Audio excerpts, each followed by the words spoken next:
Swiss German Storytime mit dem Thomas.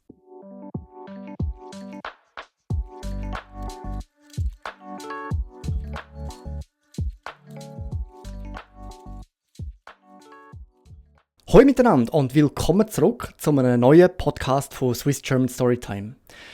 Zuerst einmal wünsche ich euch allen ein ganz gutes neues Jahr. Ich hoffe, ihr seid alle gut gerutscht und können ein paar erholsame Tage über Weihnachten und Neujahr geniessen. Ich habe es auf jeden Fall auch genossen. Ich habe etwa 2 Wochen nicht so viel gemacht.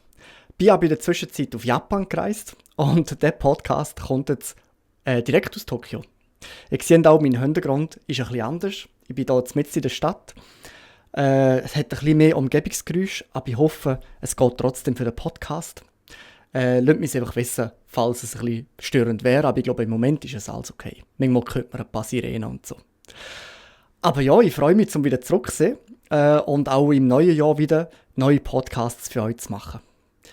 Ich hoffe, ihr habt Lust auf Schweizerdeutsch. Ich definitiv. Und ich habe vor, wieder regelmäßig Podcasts zu machen, Alltagssituationen zu beschreiben und noch viel mehr andere Sachen. Falls ihr eine Idee oder einen Wunsch habt, dann lasst mich es einfach wissen. Und ich hoffe, ich habe keine Fussel auf meiner Haare. Ich habe gestern ein neues Badtuch gekauft, weil mein altes sehr klein war. Aber kaum habe ich mich abgetrocknet, sind laute Fussel auf meiner Haare und überall gesehen. Und heute Morgen immer noch und ich finde immer noch neue Fussel. Also ich hoffe, ich glaube, ist alles gut. Aber dann möchte ich gerne um zu viel reden und möchte zum heutigen Podcast kommen. Und heute geht es um das Thema Mundarten, um Dialekte und um die Frage, wieso dass es eigentlich in der Deutschschweiz so viele verschiedene Dialekte hat, aber in der Westschweiz und in der Südschweiz eigentlich gar nicht so bekannt ist. Diese Frage klären wir heute. Viel Spaß! Gibt es in der West- und Südschweiz eigentlich auch verschiedene Dialekte? In der Deutschschweiz dominiert jetzt der Alltag, aber in der französischen und italienischsprachigen Schweiz sind sie fast verschwunden. Oder werden nur unter Bekannten gesprochen. Dialekt. Gründe dafür sind in der Geschichte zu finden. Bei Deutschschweizer kann man meistens relativ genau bestimmen, aus welcher Region oder sogar aus welchem Dorf sie stammen, wenn man den Dialekt hört. Der soziale Status lässt sich aber im Gegensatz dazu bis auf ein paar Ausnahmen nicht heraushören. Die Mundart wird im Büro, im Restaurant, im Parlament und auch im Theater geredet und gelesen. Das Hochdeutsch kommt hingegen nur im offiziellen Umfeld, wie in den Nachrichten, in der Schule und Bildung und speziellen Situationen zum Einsatz. Auf der anderen Seite vom Röstigraben, in der Westschweiz, sieht es etwas anders aus. Hier dominiert die Standardsprache, also das Standardfranzösisch. Der lokale Dialekt, sogenannte Patois, wird noch in einzelnen Vereinen kultiviert und ist mehr Folklore als Gebrauchssprache. Es existiert im Gegensatz zu der Deutschschweiz der Mythos von einem Bon Français, einem reinen Französisch, wo der lokalen Dialekten überlegen ist. Da ist also die Standardsprache Französisch an erster und der Dialekt an zweiter Stelle. In der italienischsprachigen Schweiz ist die Verwendung der Standardsprache oder vom Dialekt abhängig von der Situation. Dialekt redet man mit vertrauten Personen, in der Familie oder im Dorfladen, nicht aber auf grossen Versammlungen oder in der Innenstadt. Die Gründe für den unterschiedlichen Umgang mit den Dialekten sind geschichtlich bedingt.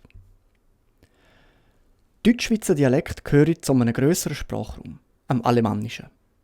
Ab dem 16. Jahrhundert haben die Eidgenossen den Sprachraum zunehmend als Einheit verstanden und in einer eigenen Schriftsprache geschrieben, wo sie als eidgenössische Landsprache bezeichnet haben. Sogar die Zürcher Bibel ist in dieser Sprache gedruckt worden. Das Zeitalter der Romantik, wo ab 1800 vor allem in Deutschland die Sehnsucht nach dem Ursprünglichen und Einfachen gepflegt hat auch ein besonderes Interesse an Dialekt gehabt. So haben die Schweizer Gelehrte angefangen, mündlich überlieferte Mundartlieder und Gedichte zu sammeln und selber zu verfassen. Das hat zu einer Idealisierung vom Schweizerdeutschen geführt. Der Dialekt ist in der Deutschschweiz nicht stigmatisiert worden, sondern es hat ihn sowohl die Landbevölkerung wie auch das Bürgertum geredet. Man hat den Dialekt durch Mundartliteratur und Sprachpflege angefangen zu kultivieren und er hat an nationalpolitischer Bedeutung gewonnen. Während der Nationalstaatenbildung hat man die Mundart schließlich auch als Mittel entdeckt, um sich als Nation zu definieren und sich gleichzeitig von den deutschen Nachbarn abgrenzen zu können.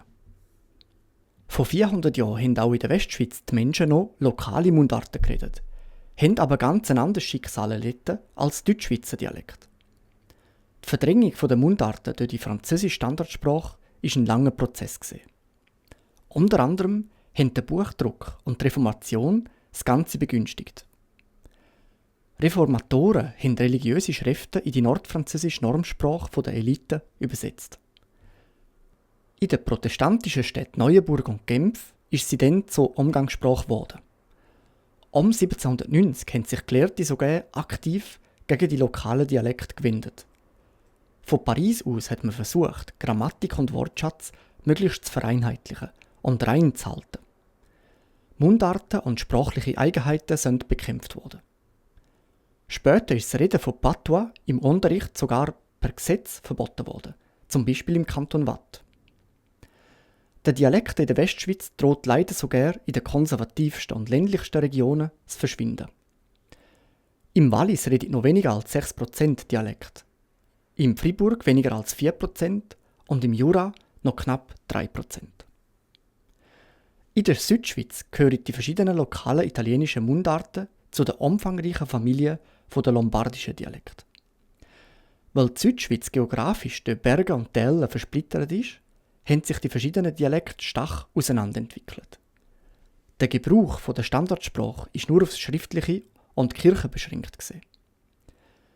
Mit der Migration und zunehmendem Kontakt unter den Regionen im 19. Jahrhundert hat sich aber auch das Italienisch als Lingua Franca, also als gemeinsame Umgangssprache, verbreitet.